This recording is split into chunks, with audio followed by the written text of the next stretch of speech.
Здравствуйте, уважаемые телезрители. Сегодня в эфире главный государственный инспектор по пожарному надзору города Канаша Канашского района Михайлов Владимир Михайлович. В результате аномальной теплой зимы на большей части территории нашей страны и пожароопасный сезон начался гораздо раньше. Установившая теплая погода, а также усиление ветра способствует увеличению количества пожаров на территории нашей республики. Хочу обратить внимание наших граждан на неукоснительное соблюдение правил пожарной безопасности.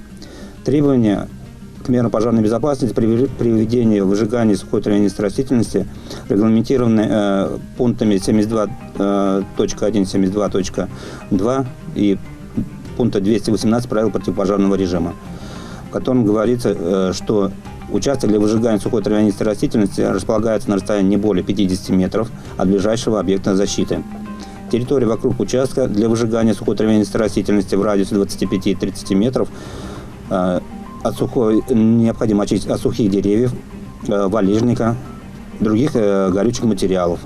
Также необходимо провести противопожарную минимализированную полосу шириной не менее 1,4 метра. Лица, участвующие в выжигании сухой травянистой растительности, должны обеспечены первичными средствами пожаротушения. Лица, участвующие в выжигании сухой травянистой растительности, должны пройти обучение мерам пожарной безопасности. Не допускается проведение выжигания сухой травянистой растительности на территории с действующим особым противопожарным режимом, на земельных участках, находящихся в торфяных участках, земли запасов сельскохозяйственных назначений. Одновременно на землях сельскохозяйственного назначения и земельных запасов допускается уничтожение сухой травянистой растительности, стерни, пожнивных стаков путем сжигания при условии соблюдения требований пожарной безопасности, установленных приказом МЧС России от 26.01.2016 года номер 26 об утверждении порядка использования открытого огня и разведения костров на землях сельскохозяйственного назначения и землях запаса, принятым по согласованию с Минприродом России и Минсельхозом России. Выполнение таких работ должно осуществляться в безветренную погоду. Место использования открытого огня должно располагаться на расстоянии не менее 50 метров от ближайшего объекта и 100 метров от хвойного леса или отдельно растущих хвойных деревьев и молодняка, и 30 метров от лиственного леса и отдельной растущей группы лиственных деревьев. Диаметр очага горения должен быть не превышает 3 метров. Территория вокруг места использования открытого огня должна быть очищена в радиусе 10 метров от сухостойных деревьев, сухой травянистой растительности, валежника, порубочных остатков, других горючих материалов и отделена противопожарной минимализированной полосой не менее 0,4 метра. На каждый очаг использования открытого огня должно быть задействовано не менее 2 человек, прошедших обучение мерам пожарной безопасности, обеспеченных первичными средствами пожаротушения и мобильным средством связи для вызова подразделений пожарной охраны. О планирующем проведении соответствующих работ необходимо информировать органов местного самоуправления, пожарные подразделения о проведенных мероприятиях.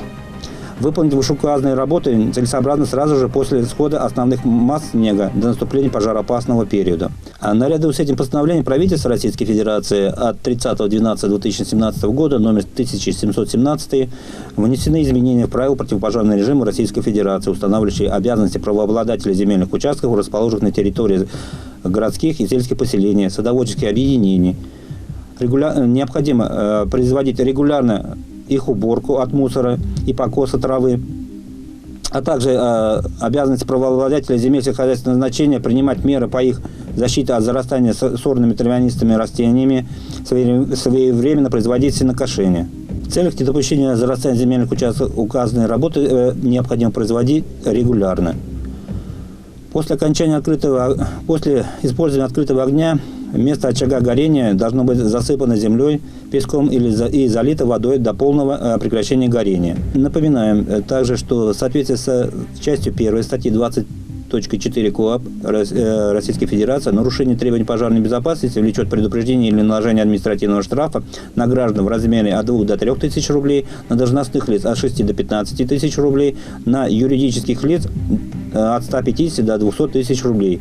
Те же действия в условиях особого противопожарного режима влекут на граждан штрафы в размере от 2 до 4 тысяч рублей, на должностных лиц от 15 до 30 тысяч рублей, на юридических лиц от 200 до 400 тысяч рублей.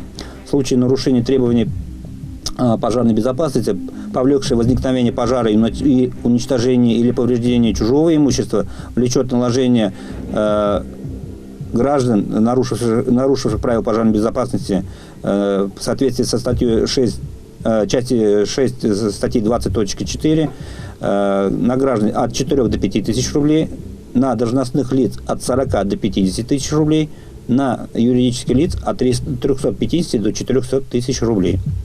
Кроме административной ответственности, также предусмотрена и уголовная ответственность. Уничтожение или повреждение чужого имущества в крупном размере совершением путем неосторожного обращения с огнем или иными источниками повышенной опасности наказывается штрафом в размере до 120 тысяч рублей или в размере заработной платы или иного дохода осужденного за период до 1 года, либо обязательным работам на срок до 480 часов, либо исправительным работам на срок до 2 лет, либо ограничением свободы на сроком до 1 года, либо принудительным работам на срок 1 года, либо лишение свободы на тот же срок. Уважаемые граждане, хотелось бы, чтобы вы соблюдали правила пожарной безопасности и не допустили их нарушения в своем личном хозяйстве, чтобы красный петух не залетел в ваше хозяйство. Спасибо за внимание.